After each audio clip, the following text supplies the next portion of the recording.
Wrapper വേടൻ തുടർച്ചയായി വേട്ട ചെയ്യപ്പെടുന്നു. എന്തുകൊണ്ടാണിത്? തീർച്ചയായും അദ്ദേഹത്തിന്റെ പാട്ടുകളെല്ലാം വോയിസ് ഓഫ് വോയിസ്ലെസ് എന്ന് പറയുന്നത് പോലെ ശബ്ദമില്ലാത്തവർക്ക് വേണ്ടിയാണ്, ചൂഷണം ചെയ്യപ്പെട്ടവർക്ക് വേണ്ടിയാണ് അദ്ദേഹത്തിന്റെ പാട്ടുകളെല്ലാം. അതുകൊണ്ട് തീർച്ചയായും അദ്ദേഹത്തിന് വേട്ട ചെയ്യപ്പെടും. കാരണം ഇന്നും ഈ കേരളത്തിൽ, നമ്മുടെ ഈ കൊച്ചു കേരളത്തിൽ ജാതിയും മതവും നിലനിൽക്കുന്നു. ഇന്ത്യ മതേതര രാജ്യമാണ്. നാനാത്വത്തിൽ ഏകത്വം എന്നതാണ് നമ്മുടെ മുദ്രാവാക്യം തന്നെ. പക്ഷെ പറഞ്ഞിട്ട് കാര്യമില്ല, ഇന്നും എല്ലായിടത്തും, പ്രത്യേകിച്ച് മറ്റു സംസ്ഥാനങ്ങളിൽ ഉള്ളതുപോലെ ഇല്ലെങ്കിലും കേരളത്തിലും എന്ത് ചർച്ചയാകുന്നുണ്ട്? ജാതി ചർച്ചയായി നിൽക്കുന്നുണ്ട്. സുരേഷ് ഗോപി സാർ പണ്ട് പറഞ്ഞത് ഓർക്കുന്നില്ലേ? പട്ടികജാതിപ്പെട്ടവരുടെ ഉന്നമനത്തിനു വേണ്ടി തീർച്ചയായും അതിന്റെ തലപ്പത്തിരിക്കുന്നത് ഒരു സവർണനായിട്ടുണ്ടെങ്കിൽ അവർ തീർച്ചയായും ഉയർന്നു വരുമെന്ന്.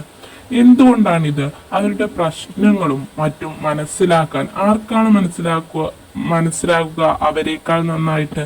എന്നിട്ടും ഇത്തരത്തിലുള്ള ജാതീയമായ വിവേചനങ്ങൾ വളരെയധികം വാക്കുകളിലൂടെയും പ്രവൃത്തികളിലൂടെയും പലരും മുന്നോട്ട് കൊണ്ടുവരുന്നു.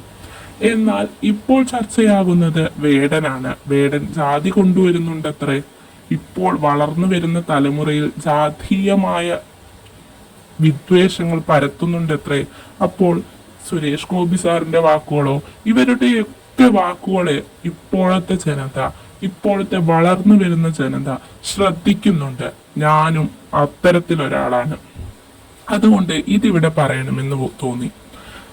റാപ്പർ വേടൻ പറയുന്നത് ഇത്ര മാത്രമാണ്: മൂല്യബോധമുള്ള, വളരെ നല്ല, മതേതരത്വമുള്ള, ജാതീയമായ വിവേചനങ്ങളില്ലാത്ത ഒരു രാഷ്ട്രം. അതിനു വേണ്ടിയാണ് അദ്ദേഹത്തിന്റെ ഓരോ റാപ്പ് സംഗീതങ്ങളും അദ്ദേഹം രചിച്ചിട്ടുള്ളതെന്ന് എനിക്ക് തോന്നുന്നു.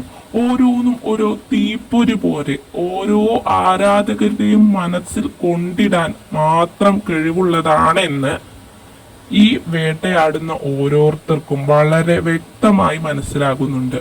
പിന്നെ ഒന്ന് വളരെ വ്യക്തമായി മനസ്സിലാക്കേണ്ടതുണ്ട്: ഇന്ത്യ ഒരു ജനാധിപത്യ രാജ്യമാണ്. ഇവിടെ രാജ്യത്തിന്റെ തലപ്പത്തിരിക്കുന്ന മന്ത്രിയാണെങ്കിലും പ്രധാനമന്ത്രിയാണെങ്കിലും ശരി, നമ്മുടെ കേരളം ഭരിക്കുന്ന മുഖ്യമന്ത്രിയാണെങ്കിലും ശരി, അവരെയെല്ലാം തങ്ങളുടെ പ്രതിനിധികളായി തെരഞ്ഞെടുത്തത് ജനങ്ങളാണ്. ഇവിടെ ജനങ്ങൾക്ക് അധികാരമുണ്ട് അവരെ സ്ക്രൂട്ടനൈസ് ചെയ്യാനും ക്രിട്ടിസൈസ് ചെയ്യാനും. ഇനിയെങ്കിലും ഇതൊക്കെ മനസ്സിലാക്കണം.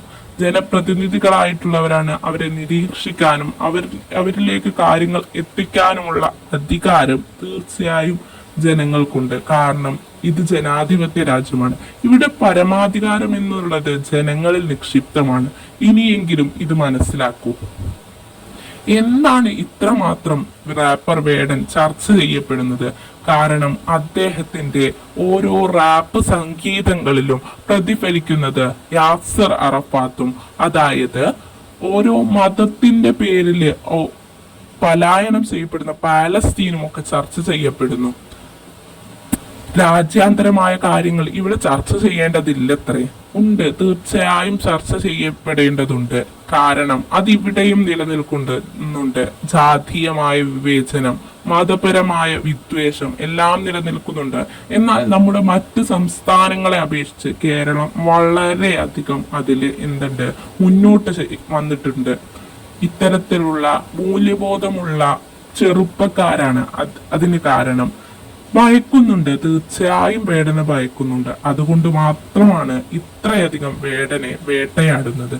കാരണം അദ്ദേഹം തന്നെ പറയുന്നുണ്ട്, ഞാൻ എന്താണോ ഉദ്ദേശിച്ചത് അത് വർക്ക് ചെയ്യുന്നുണ്ട്. അതുകൊണ്ട് മാത്രമാണ് എന്നെ ഇത്രയധികം വേട്ട ചെയ്യപ്പെടുന്നതെന്ന് വേടൻ തന്നെ പറഞ്ഞിട്ടുണ്ട്. ഇതിലപ്പുറം എന്ത് വേണം? അദ്ദേഹം തിരിച്ചറിഞ്ഞിട്ടുണ്ട് താൻ വർക്ക് ചെയ്യുന്നത് എന്തിന്, അത് ചർച്ച ചെയ്യപ്പെടുന്നുണ്ടെന്ന്. അത്ര മാത്രം മതി. അദ്ദേഹം ഉദ്ദേശിച്ചത് നടന്നു കഴിഞ്ഞു. Thanks for watching. അപ്പോൾ നിങ്ങൾക്ക് ഇഷ്ടമായാൽ എൻ്റെ ഈ ചാനൽ നിങ്ങൾ എന്ത് ചെയ്യണം? ലൈക്ക് ചെയ്യണം, സബ്സ്ക്രൈബ് ചെയ്ത് സപ്പോർട്ട് ചെയ്യണം. Okay, by.